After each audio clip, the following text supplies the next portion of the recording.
Welcome back to the Charismatic Voice. Melancholy can be strangely alluring.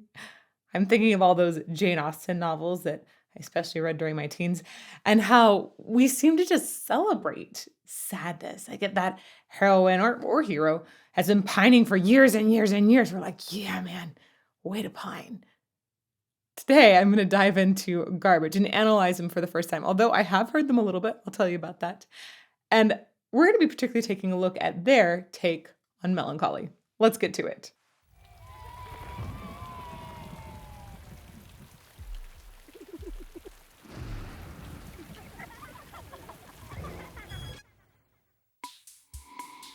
I'm only happy when it rains. I'm only happy when it's complicated.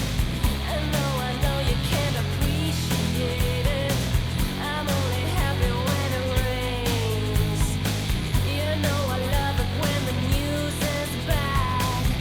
Why it feels so good to feel so sad. I'm only happy when it rains. Okay, tell me if I'm wrong, but I'm guessing that in the single release version of this, at least when it's played on the radio, we probably skip this like children laughing in the rain moment, right? Right? With heartbeats. It's weirdly creepy, actually. So when I think about rain and particularly childhood, rain to me meant it was time to go puddle jumping. If you haven't ever gone puddle jumping, I highly recommend it. It is so liberating. And yes, I did this in parking lots and wear shoes because you don't want to get nails in your feet. But yes, it's extremely dirty, but that's part of the point, right? It's liberating.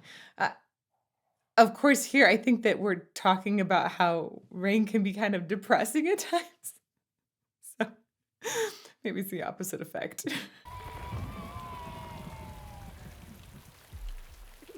But that heartbeat is just, that's the thing that makes it feel a little bit creepy. And the at the end. I'm only happy when it rains.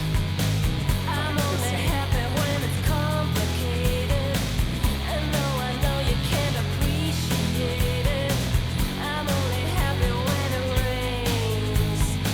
You know I love it when the news is bad. Why it feels so good to feel so sad. I'm only happy when it rains. Pour your misery down. Pour your misery down on me. Pour your misery down. Pour your misery down on me. I'm only happy when it rains. Switch to pink. There's so many interesting juxtapositions in the song so far. It is fascinating. I there's part of me that's like, oh, this feels kind of grungy, but not really, right? This is really alt rock. She's singing with so much more opening in her mouth. So even though there are bits of it that lend itself to a grunge vocal style, it doesn't really feel that, even though I think this is from mid 90s, so probably very heavily influenced by that.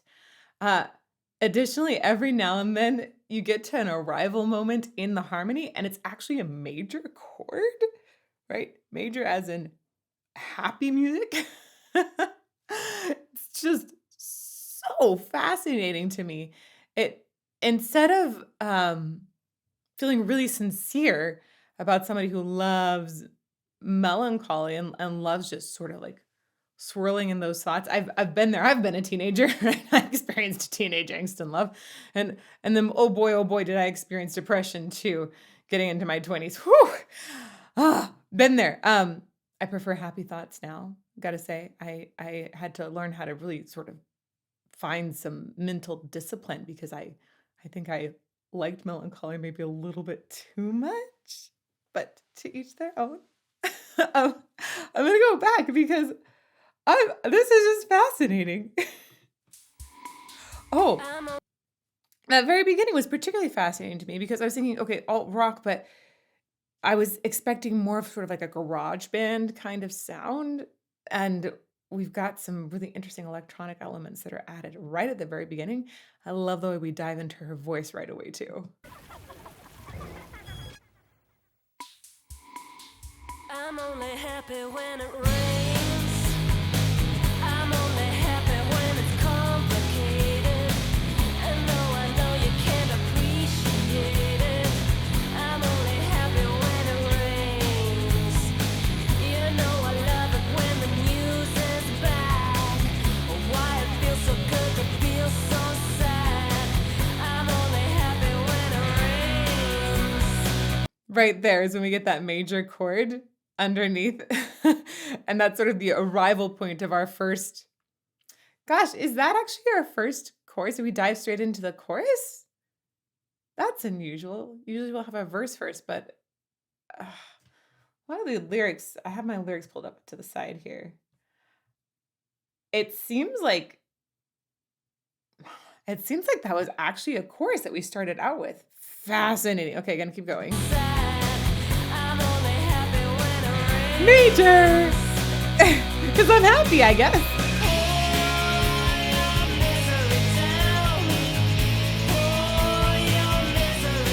I like the chord progression a lot.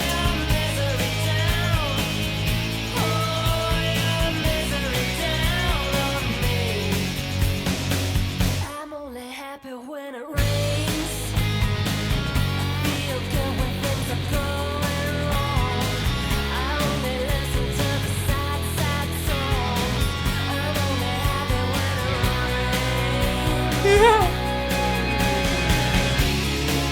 rains. Ooh, going somewhere else there now. Okay, let's talk a little bit about Shirley Manson's voice.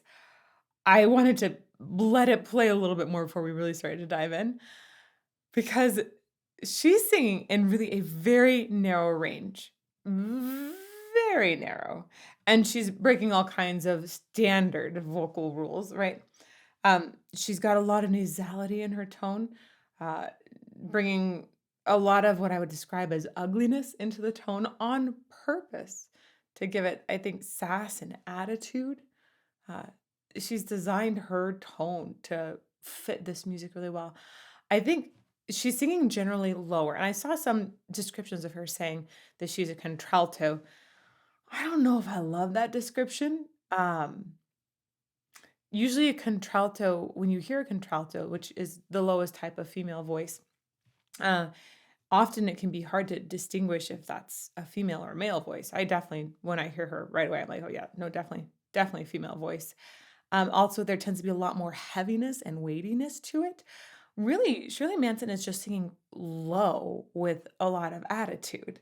Uh, Additionally, when we apply things like contralto, mezzo soprano, soprano, etc., when we apply that to contemporary music, we're really not. While it's somewhat useful, that isn't how those terms were intended to be applied. They were intended for classical voices and intended really to help people find the better or the best repertoire matches in various, especially in the German theater system. So you could cast a bunch of people in a bunch of roles that really fit their voices. Not really helpful sometimes in contemporary. And sometimes we're basically, I feel like, trying to take a contemporary voice and fit it into a box when the box just doesn't fit. So maybe we should just allow, honestly, I'd love to hear a new classification system designed for contemporary singers or just for voices today in general. However, that being said, I like that we've identified immediately that she's singing very low and tending to just hang out low, right? I'm not hearing this crazy expansion up high. And I think that she has a lot of really good presence down there. It's not just the production, though. I think the production is done really well to make sure her voice is featured all the time. When a voice is lower, a lot of times it has more palms cutting through, and her voice is always, always present. I'll go back a little bit. I'm only happy when it rains. I also like her enunciation. When things are going wrong, I only listen to the sad, sad songs. I'm only happy when it rains. That's a fun slide up.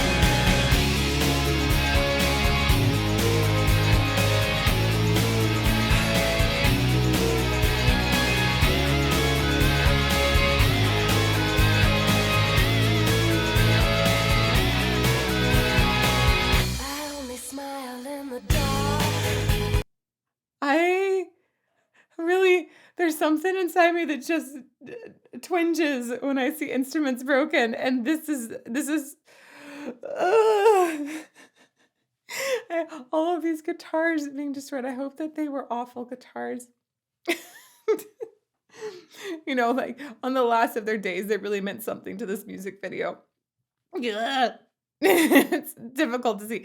Look at this most replayed moment. People love the guitar destruction. I don't know if I can get behind it, guys. But we're gonna go back and watch it again. Gosh, right? You know how people get really bothered by other people putting contacts in or anything that really is touching an eyeball? That's how I feel when I see something going into a guitar or, oh, God forbid, a piano. I just can't stand piano destruction. Burns me inside. It's like it's Elizabeth horror films right there. Yeah.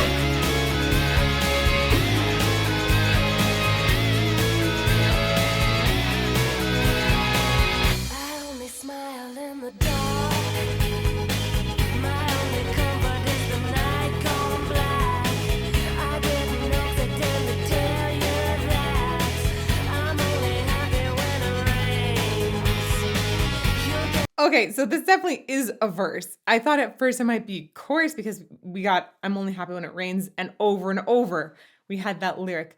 But no, definitely a verse. We've got a different thing going on this time. And I think the pour your misery down on me, that's the actual chorus. It's just fascinating how they're managing to take this entire set of lyrics and make them so positive. This song works. It really, really works. In the dark, my only comfort is the night gone black. I didn't accidentally tell you that I'm only happy when it rains. You'll get the message by the time I'm through.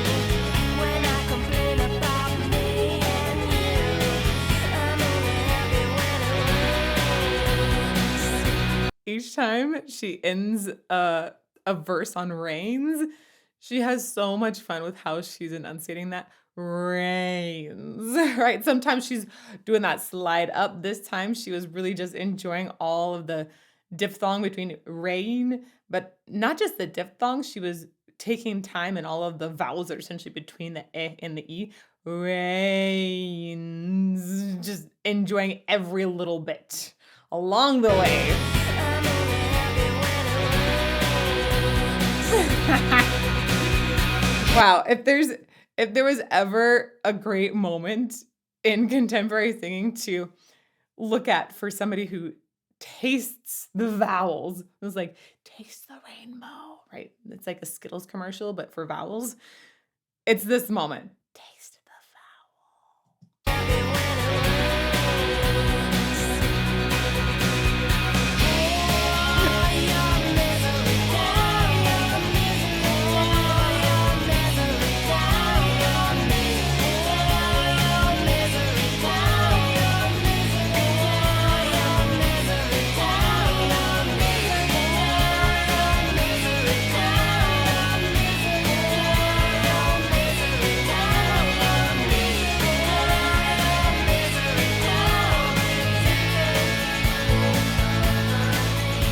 Huh.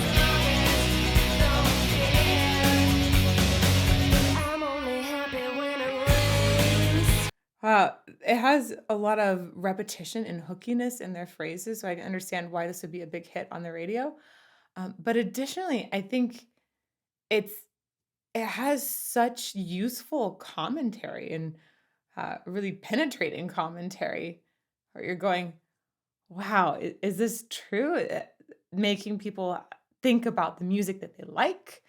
Um, a lot of times, we're really drawn to music that is sad or that is exploring essentially some sort of catharsis. And is there an expectation then for bands to explore catharsis only? Definitely, there's happy music out there too. I have some playlists, but a lot of times the like most incredible moving songs are going to be the ones that are sad. think about the pressure that that puts on a band or whoever's doing the songwriting of, okay, like, give me all your misery. Like, not only do they need to take misery from other people and sort of bring that in and channel it, but maybe, uh, I know from experience that a lot of times when you're embodying a character that's gone through everything, you're having to dig up all of the crap that you went through in life and find a way to write about that. And not only are you doing that during the songwriting process, but every single night when you go out on stage, you're reliving that. If you want to have that moment of truth with your audience, you're in that you're being steeped essentially in sadness and melancholy. Uh, and I think that some bands will find a way to use that to move them through to another stage. But for a lot of people, going back and being immersed in that kind of melancholy every night, it can be really dangerous for mental health. So even though there's like a sort of tongue-in-cheek element to this song, I think it makes a person think, like, what are the expectations and why is a society, is it really okay to demand that a band is continually bringing us the stuff that makes our guts pour out? Maybe there's something wrong there. Maybe there's not.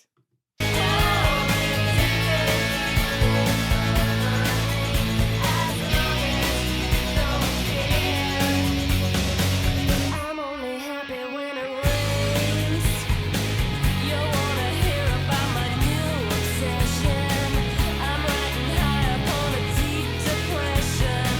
I'm only happy when it rains. Oh, I loved that counter melody that was brought in there, the lower one. I love how present it was again. I just think it's fantastic. It's going to be production, definitely just the regular vocals, but also how I think her voice is doubled at times or placed.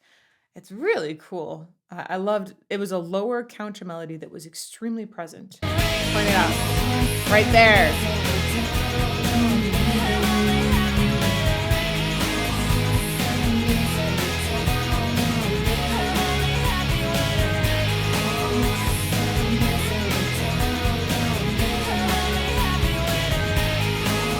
Oh, nice yodel.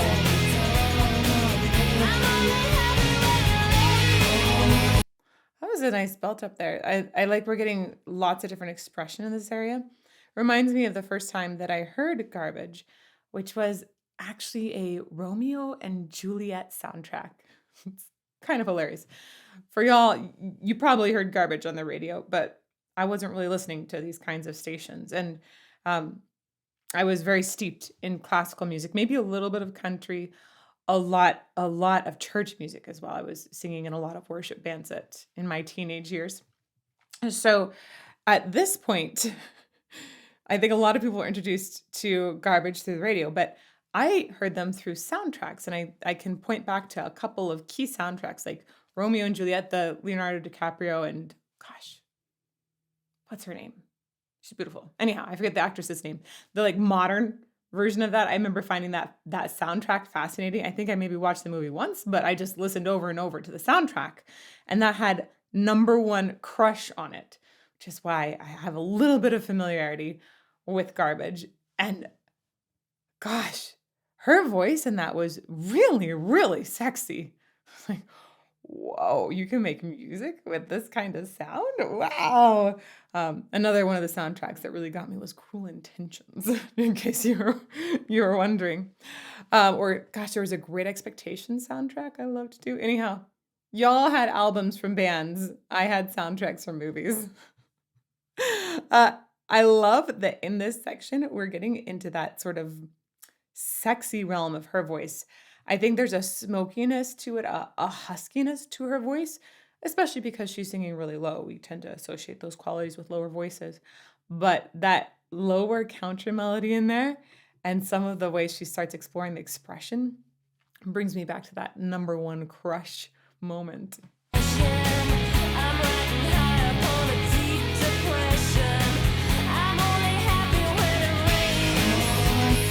That.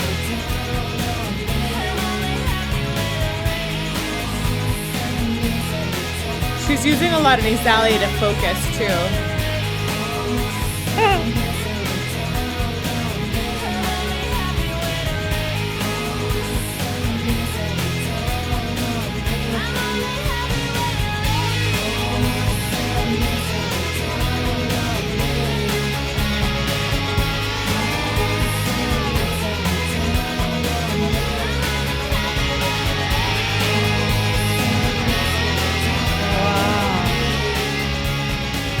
I love the way as we're going along now, it feels like we've just got a few key elements repeating, but building, and we're getting more and more distortion entering from the instruments as well. Like it's starting to fall apart, the happiness within the complications of life. Side note, another side note, I was once accused of looking for things that were complicated in a relationship. Like, oh, why can't you just be easygoing and happy?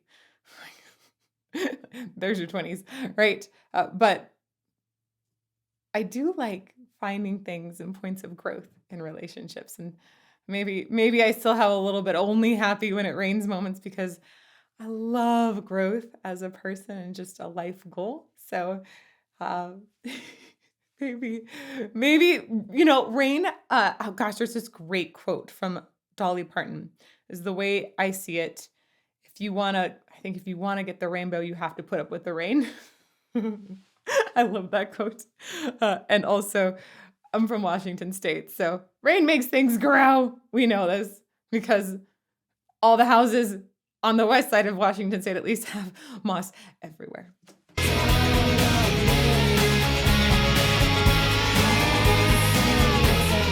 Right? It feels like it's starting to unravel.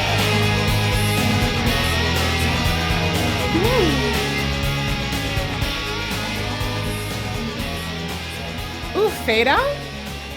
I didn't expect that.